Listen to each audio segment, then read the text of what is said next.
Noah's sneakers dragged across the cracked pavement, each step heavier than the last. His school bag slipped from his shoulder, hitting the ground with a dull thud. He didn't pick it up. Instead, he sank to his knees, hand shaking as he touched his lip. Blood smeared his fingers, warm and sticky. The sting was sharp, but it wasn't the worst pain he'd felt that day. Not even close. Footsteps crunched behind him. Too close. Too fast. His stomach twisted. He didn't need to look to know who it was. Pushing himself up, legs wobbling, Noah turned to face them. 3 guys from school stood there, their faces twisted with smirks that made his skin crawl. Jake, the ringleader, stepped forward, his broad shoulders blocking the streetlight. His buddies, Matt and Corey, flanked him like dogs waiting for a command. "Well, well, Noah Evans." Jake's voice came low and mocking. "Thought I told you to stay away from my girl."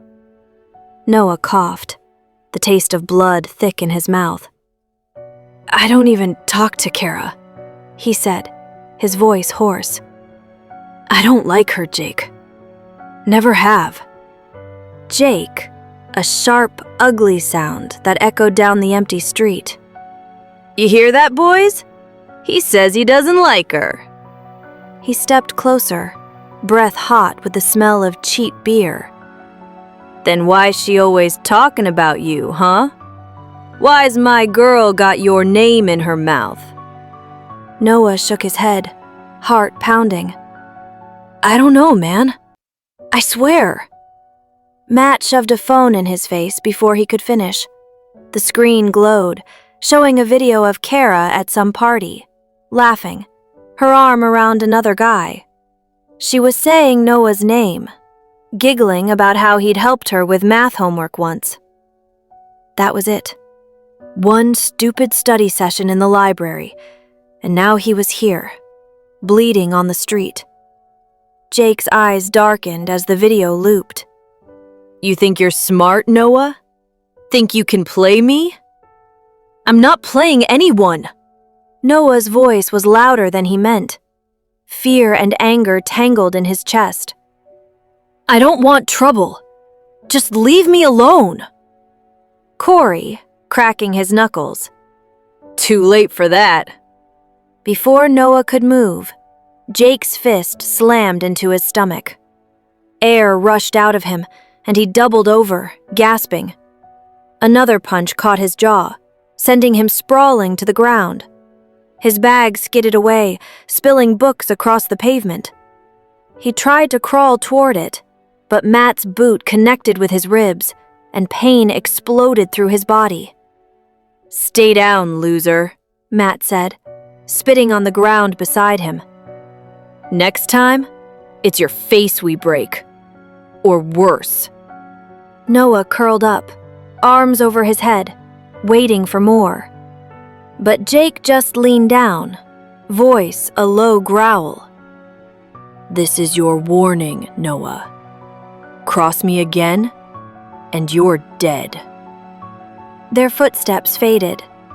Noah lay there, the cold pavement biting into his cheek. His whole body ached, but he forced himself to sit up. People passed by on the sidewalk, their eyes flicking to his bloody lip and torn jacket. Some looked sorry, others just curious. Nobody stopped. Why would they? He was just Noah, the kid who didn't matter. Grabbing his bag, wincing, Noah slung it over his shoulder. Every step toward his apartment felt like a mile. The closer he got, the louder the music grew, some old rock song blasting through the thin walls of the building. His stomach sank. Dad was home, and if the music was that loud, he was already drunk. Noah stood outside his door, staring at the chipped paint. His hand shook as he reached for the knob. Maybe he could sneak past him, get to his room before he was noticed. Maybe tonight wouldn't be so bad. But deep down, he knew better. The door creaked open. The living room was a mess. Empty beer cans on the coffee table, a pizza box on the floor. Dad sprawled on the couch, eyes half closed. He looked like he was about to pass out, but then his head snapped up. Those bloodshot eyes locked on Noah. "Noah," he slurred, sitting up straighter. "Where the hell you been? It's late." Noah froze, one foot on the stairs to his room. I had to stay late at school," he lied, keeping his voice low. "Study group." Dad snorted, grabbing a beer can and crushing it in his fist. "Study group my ass. Get over here."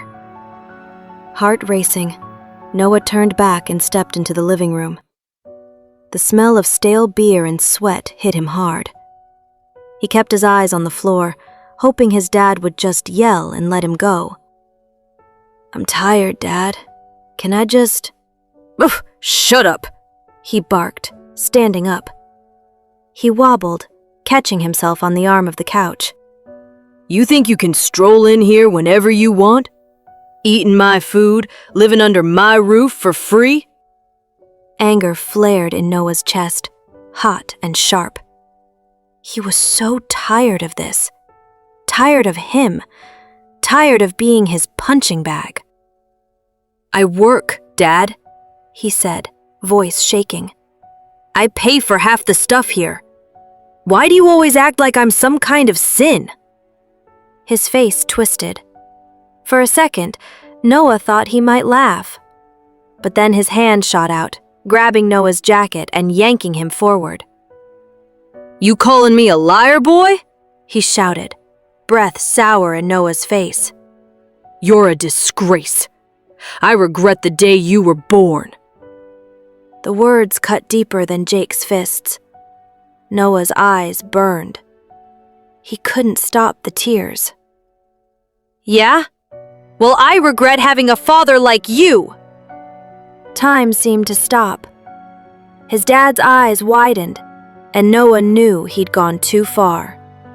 He turned to run for the stairs, heart pounding in his ears. Just get to the room, lock the door, and... Something heavy crashed against his head. Pain exploded, sharp and blinding. Glass shattered. His legs gave out, and he hit the floor, vision swimming.